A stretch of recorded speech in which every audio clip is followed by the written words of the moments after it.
Walid Regragui mengundurkan diri dari posisi pelatih timnas Maroko. Penggantinya Mohamed Ouahabi sebagai pelatih The Lion Atlas. Keputusan besar diambil Walid Regragui dengan mengundurkan diri sebagai pelatih timnas Maroko kurang dari 100 hari sebelum Piala Dunia 2026.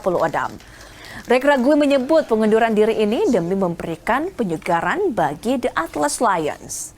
Tak butuh waktu lama bagi Maroko untuk mencari pengganti Regragui.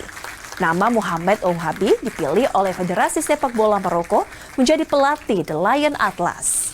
Sebelumnya, Ouahabi menukangi timnas Maroko U20, terpilihnya pelatih berusia 49 tahun itu tak lepas dari pengalamannya di timnas usia muda. Di bawah pelatih baru, Maroko akan melakoni 2 laga uji coba menghadapi Ekuador dan Paraguay pada 27 dan 31 Maret.